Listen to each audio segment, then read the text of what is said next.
अभी हम लोग सीमेंट का इम्पोर्टेंट कुछ जो प्रॉपर्टी होता है उसके बारे में देखेंगे, जैसे स्पेसिफिक ग्रेविटी। स्पेसिफिक ग्रेविटी होता है 3.5, मास स्पेसिफिक ग्रेविटी होता है मास स्पेसिफिक ग्रेविटी।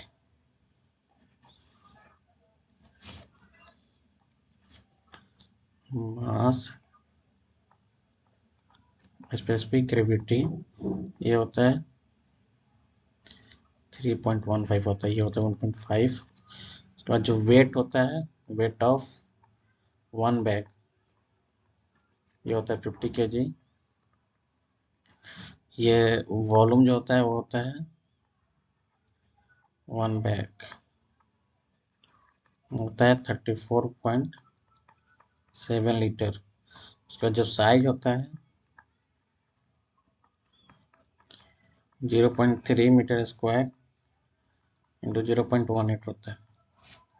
उसके बाद एक इम्पोर्टेंट जो प्रॉपर्टी होता है, कंपाउंड होता है इसमें, ये होता है वोगस कंपाउंड। वोगस कंपाउंड ये कैसे बनता है? ये बनता है जब जो भी इंग्रेडिएंट्स है, जैसे lime, silica, alumina, magnesium, iron और सल्फर, एक वो इंटरमिक्स करके ग्राइंड होके उसके बाद कॉम्प्लेक्स कंपाउंड का फॉर्मेशन होता है, वही होता है bogus compound. It when all the ingredients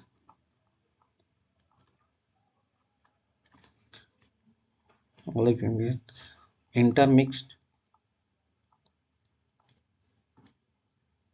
intermixed grind and burned together lead. When all the ingredients intermix, grind, burn together after fusion leads to the formation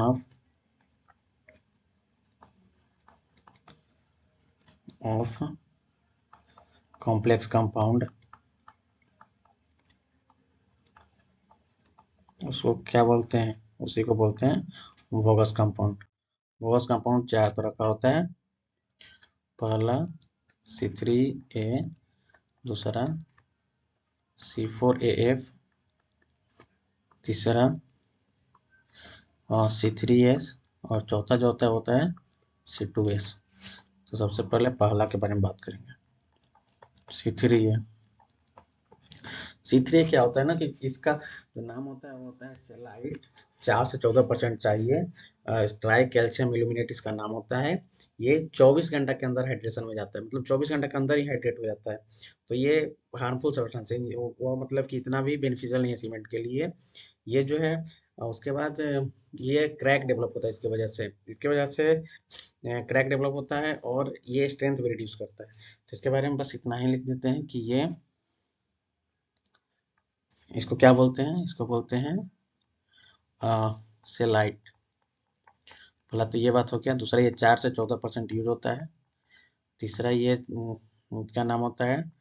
try calcium calcium aluminate aluminate ठीक है। उसका ये हो गया Celite. 4 से 14% use होता है, try calcium aluminate. उसके बाद ये सल्फर अटैक से जो रेसिस्टेंस होता है उसको भी कम करता है, कोरोजन से रेसिस्टेंस को भी कम करता है। उसके बाद जो दूसरा होता है वो होता है C4AF। इसका नाम होता है टेट्रा कैल्शियम एल्यूमिनोफेरेट। इसको जो बोलते हैं टेट्रा कैल्शियम एल्यूमिनोफेरेट।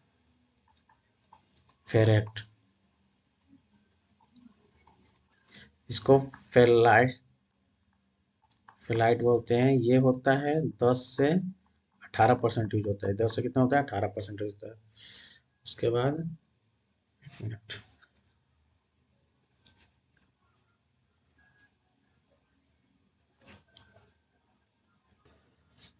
तो ये होता है 10 से 18% होता है। और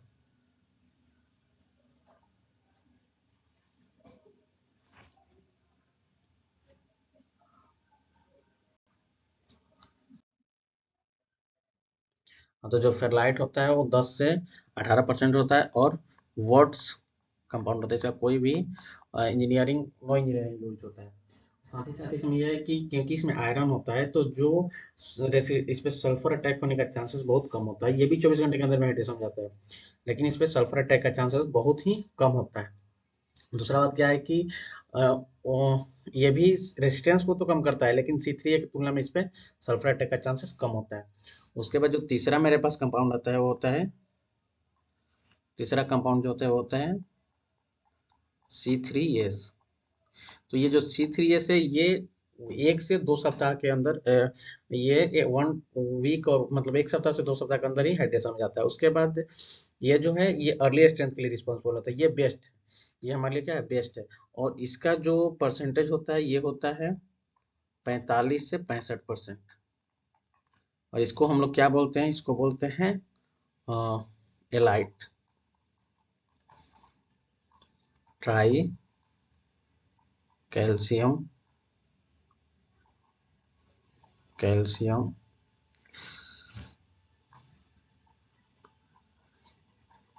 ट्राई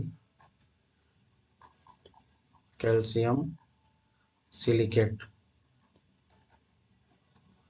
तो ये हमारे लिए बेस्ट है। और उसके बाद जो होता है, जो चौथा होता है वो होता है, अच्छा इसमें एक और प्रॉपर्टी यह है कि ये CSH जेल बनाता है, CSH जेल बनाता है। उसके बाद एक ये है कि अगला प्रॉपर्टी जो है वो है C2S। जो चौथा है वो होता है C2S। सो क्या बोलते हैं, ये होता है डाई कैल्शियम सिलिकेट। ये होता है 15 से 35%। और ये अल्टीमेट स्ट्रेंथ के लिए रिस्पॉन्सिबल होता है।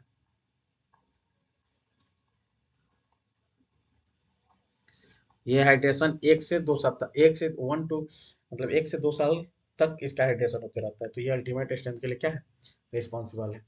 उसके बाद इसका कुछ ये होता है, जैसे बात करें बाइंडिंग प्रॉपर्टी का, बाइंडिंग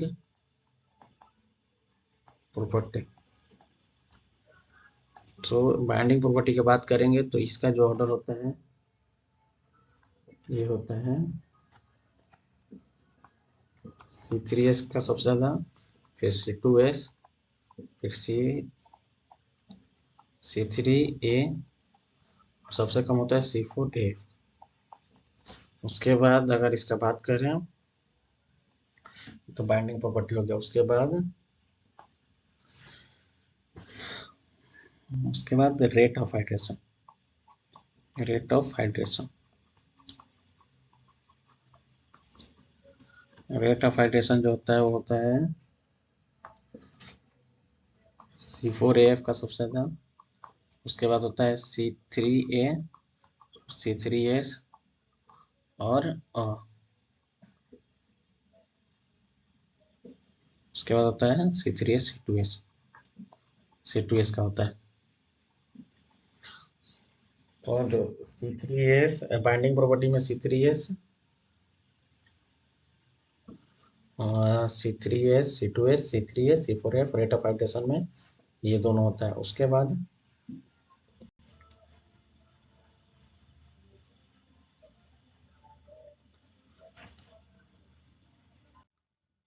तो इसका जो हीट ऑफ हाइड्रेशन होता है, heat of hydration,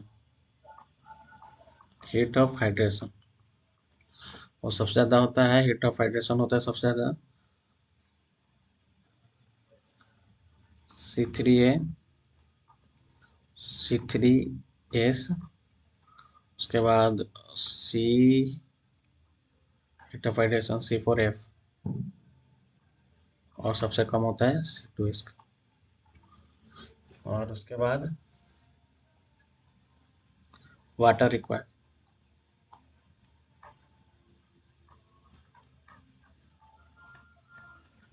water required में होता है C3S, उसके बाद होता है C2S, उसके बाद C3A, और अलावा इक्वल होता है C4H। और हम लोग को जो वाटर रिक्वायर्ड होता है टोटल कंप्लीट रिएक्शन के लिए तो 23% चाहिए होता है, प्लस 15% हम लोग को 15% जो है एक्स्ट्रा चाहिए होता है, ये चाहिए होता है absorbed in entrapped on surface,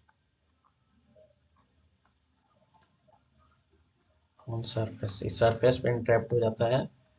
और ये हमारे हाइड्रेशन के लिए चाहिए और हाइड्रेशन,